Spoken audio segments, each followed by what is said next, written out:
Om Swastiastu, Assalamualaikum warahmatullahi wabarakatuh. Saya Iketut Suwardana.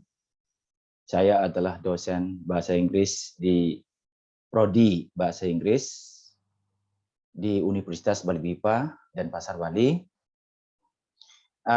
Baik, saya sekarang ini berfokus pada yang namanya sistemik fungsional linguistik. Jadi dalam 2 tahun ini saya sudah 3 buku yang sudah saya luncurkan. Yang pertama itu adalah Klausa Sudut Pandang Sistemik Fungsional Linguistik, itu edisi yang pertama, itu sudah banyak sekali beredar di masyarakat. Yang kedua itu ada buku yang ini, yang teks itu kuning, ini adalah buku referensi saya dari kajian sistemik fungsional linguistik. Yang ketiga, nah ini adalah buku revisi atau pengembangan dari buku Klausa yang pertama. Ya, jadi ini adalah buku Klausa Sudut Pandang Sistemik edisi kedua. Ini saya tulis sendiri ya. Nah, jadi kalau kita melihat buku ini fungsinya untuk apa? Nah, fungsinya ini adalah untuk kajian terjemahan, kajian semiotik, kajian pragmatik, kajian karakter, dan lain sebagainya. Nah, jadi bahkan seperti yang saya katakan tadi, ya ini adalah buku ini adalah kajian yang berkaitan dengan wacana yang kita sebut dengan teks dalam sistemik fungsional linguistik. Jadi teori yang saya gunakan di sini saya ambil dari buku yang keluaran yang pertama. Ya, ini bukan buku pengembangan dari buku pertama. Nah, buku yang ini membahas, sekali lagi, yang pertama itu adalah ini ada tentu ada pendahuluan ya, pendahuluan itu isinya apa saja sih ya. Yang kedua ada namanya sekilas sistemik fungsional linguistik, itu seperti apa sih. Jadi dengan keberadaan buku ini ya mudah-mudahan ya masyarakat lebih banyak mengenal, kemudian memahami, dan yang ketiga itu mengaplikasikan apa itu sistemik fungsional linguistik. Karena selama ini banyak orang mengira atau berpendapat bahwa sistemik fungsional linguistik itu adalah mikro, padahal pandangan itu perlu diluruskan. Jadi sistemik fungsional linguistik itu adalah bahasa atau aliran bahasa yang menekankan fungsi. Dari judulnya saja kita sudah tahu ya bahwa sistemik itu adalah bersistem. Bahasa itu bersistem. Ya, bersistem dari fonologi, dari sinteks, dari semantik, sosiolinguistik, pragmatik, atau ideologi di sana, kemudian ideologi di sana. Nah, satu kesatuannya itu disebut dengan sistemik fungsional linguistik. Nah, begitu ya. Jadi sistemik fungsional linguistik. Nah, dalam buku ini hanya membatasi, ini hanya klausa. Ya, klausa tentu klausa ini sangat penting sekali untuk dikaji ya sebagai bukti kelinguistikan. Nah, makanya buku ini ya saya sengaja membuat untuk mengubah paradigma kita terhadap apa itu sistemik fungsional linguistik.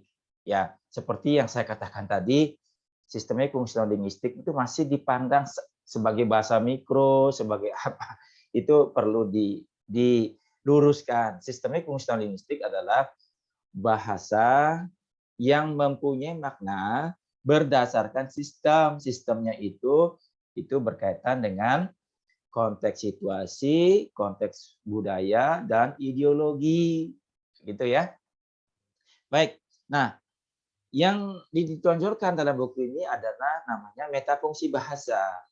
Ya, metafungsi bahasa. Selain membicarakan dengan yang kita sebut dengan di bawah klausa itu. Di bawah klausa itu ada namanya grup ya atau frase. Dari grup itu kita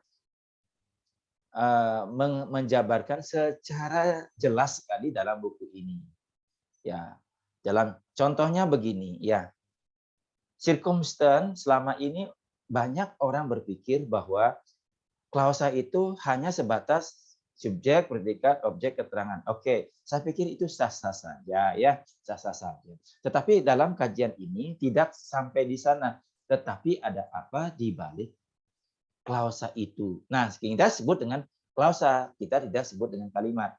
Ya, klausa itu selalu membawa namanya konteks. Itu sudah berkaitan dengan ada apa di balik penggunaan-penggunaan itu. Makanya saya sebut dengan klausa. Ya, itu yang pertama itu adalah bahasa edisional. Bahasa edisional ini berkaitan dengan ada apa, siapa, ya bagaimana. Nah, sehingga bahasa edisional ini ya sering dikaitkan dengan bahasa pengalaman. Bahasa pengalaman itu adalah bahasa yang kita alami, bukan orang alami ya, tetapi kita. Jadi setiap orang itu punya pengalaman tersendiri yang bisa diwujudkan dalam bentuk bahasa edisional. Nah, ini tentu dalam bahasa edisional ini membahas ya, yang pertama itu adalah proses. Ya, kemudian prosesnya itu akan mempengaruhi ya fungsi-fungsi yang namanya terlibat itu yang kita sebut dengan partisipan. Nah, di sini membahas ya ada 3 jenis ya, jenis proses utama.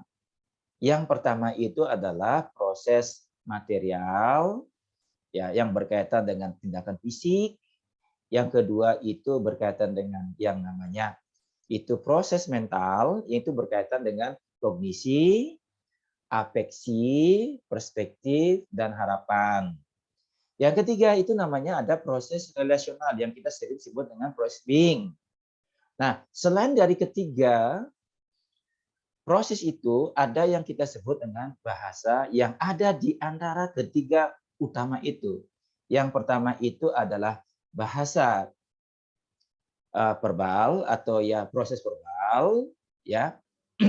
Itu proses verbal itu yang itu dia berada di antara mental dan relasional. Nah, jadi dia ada di mental dan relasional. Nah, kemudian ada proses tingkah laku yang disebut dengan behavioral process.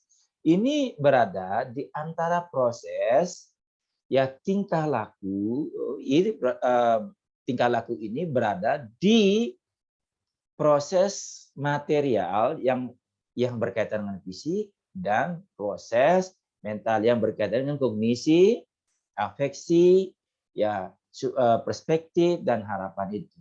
Sedangkan yang terakhir itu adalah proses wujud yang kita sebut dengan existential process. Proses ini berada di antara proses material dan proses relasional.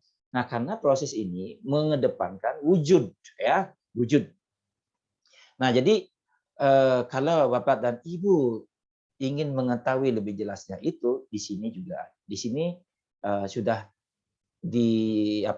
dicantumkan secara jelas yang disertai dengan contoh-contoh bagaimana cara menganalisa dan sebagainya ya. Nah, di sini sangat-sangat jelas sekali. Kemudian yang kedua itu namanya bahasa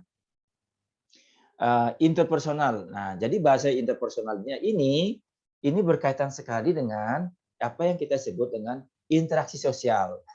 Nah, seperti yang kita pahami ya, jadi bahasa itu tidak hanya sebagai bahasa komunikasi saja dalam hal ini, tapi ada apa di balik itu? Nah, apakah itu orangnya itu angkuh, menekankan ego, atau merunduk, atau gimana ya, seperti angkuh di masyarakat, menonjolkan apa dan sebagainya. Ini bisa dilihat dari yang namanya bahasa interpersonal. Bahasa interpersonal ini yang dicantumkan dalam hal ini adalah bagaimana bahasa itu dibentuk. Apakah bahasa itu berbentuk itu deklaratif, apakah itu eksklamatif, apakah itu interrogatif, ya ada indikatif. Ya. Terus bagaimana dalam klausa itu, apakah ada unsur modalitas? Nah, contohnya begini, contohnya begini, saya harus pulang. Ya, saya harus pulang.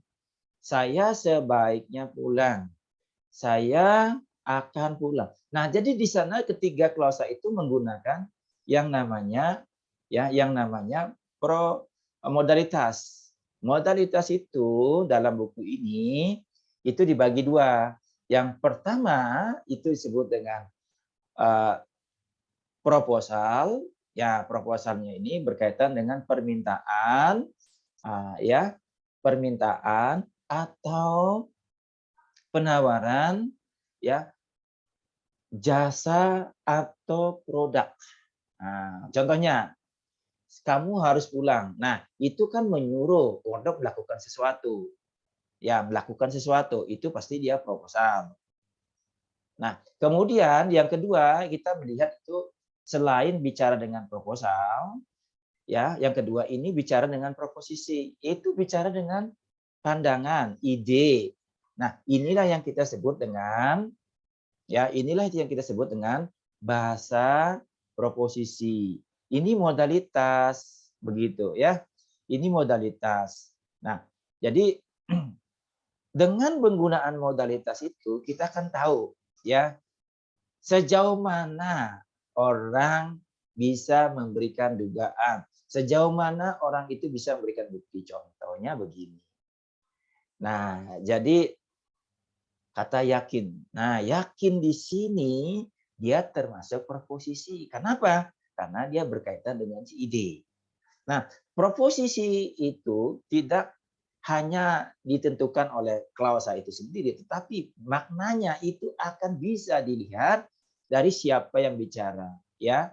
Nah, ini keterkaitan antara pembicara dan pendengar atau yang diajak kita sebut dengan penutur dan mitra tutur.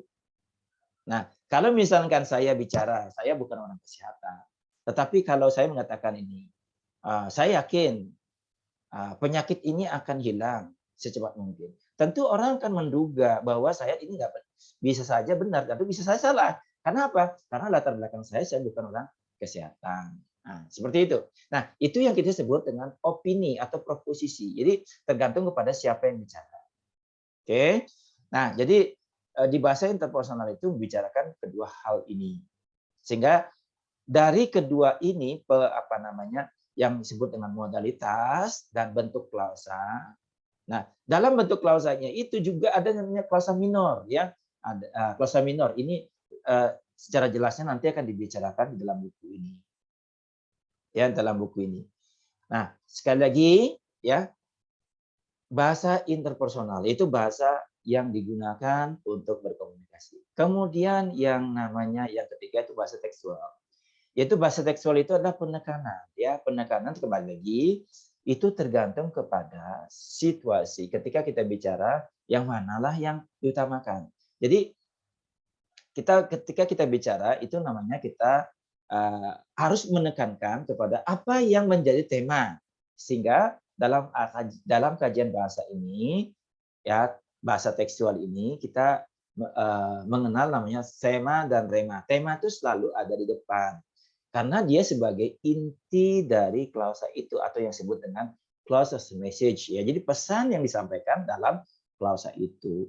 Nah, selain itu kita juga tahu dari klausa tekstual ini kita akan bisa mengetahui ya genre itu seperti apa. Nah, genre itu seperti apa? Nah, misalkan ada kata dikisahkan pada suatu ketika, suatu ketika di masa lalu. Dari penggunaan klausa pesan itu kita kan tahu ya, oh ini genrenya ini pasti naratif. Inilah yang kita sebut dengan bahasa tekstual. Selain itu kita juga akan mengetahui tujuannya apa. Tujuan teks ini dibuat untuk apa? Nah, lihat misalkan Saya membuat buku ini bertujuan atau supaya orang memahami apa itu sistemik fungsional linguistik. Nah, jadi kata supaya ini berkaitan dengan konjungsi. Konjungsinya ini ini berfungsi sebagai tujuan. Ya, sehingga disebut dengan untuk mengkaji bahasa tekstual ini sering dikatakan dengan tujuannya apa, ya ideologinya apa, itulah yang disebut dengan bahasa tekstual. Nah, berikutnya itu buku ini juga membahas juga tentang bahasa atau klausa yang kita sebut dengan klausa kompleks. Apa itu klausa kompleks? Klausa kompleks itu gabungan dari paling tidak 2 klausa, baik itu bahasa klausa pengembangan maupun dalam klausa yang memang setara. Nah, kita sebut dengan kalau klausa setara, ya kita melihat itu ada 2 fungsi, 2 kajian. Ya, yang pertama fungsi pertama itu kita melihat itu ada tingkat interdependensi atau keterikatan yang kita sebut dengan parataktik, ya, dan hipotaktik. Parataktik itu adalah klausa yang setara, ya namanya paralel gitu ya. Kemudian hipotaktik itu klausa yang tidak setara. Ya, di sini disebut dengan orang mengatakan anak kalimat, ada induk kalimat. Nah, itu kajian dari bahasa yang lain, tapi kita tidak membicarakan masalah itu, tapi kita bicara dengan apa itu hipotaktik, apa itu parataktik. Nah, kedua itu kalau kita melihat dari segi fungsinya itu namanya logiko-semantik. Logiko-semantik ini berkaitan dengan apa yang kita sebut dengan ya elaborasi, ya elaborasi. Yang kedua yang kita sebut dengan ekstensi, ya ekstensi. Yang ketiga disebut dengan inhasi atau enhancement. Nah, jadi ketiga fungsi itu elaborasi, ekstensi dan enhancement itu atau enhasi itu dijabarkan secara jelas di sini. Ya, secara jelas. Jadi saya yakin Bapak dan Ibu sekalian yang membaca buku ini karena buku ini ditulis dengan bahasa yang sangat mudah ya, dengan berikan contoh-contoh, saya yakin Bapak dan Ibu akan memahami isi buku ini sehingga terbukalah apa yang kita impikan untuk membedah yang kita sebut dengan sistemik fungsional linguistik. Nah, baik kalau Bapak dan Ibu ingin mengetahui isi buku ini secara jelas, ya, silakan, ya, silakan. Bagi yang berminat, hubungi saya sendiri, ya, di 08 ya 14 75 489 42. Saya ulangi 081 ya. Saya ulangi 082 14 saya ulangi 082 14 75 489 42. Ya. Terima kasih. Sekali lagi saya ulangi 082 14 75 489 42. Iketut Suwardana. Ya.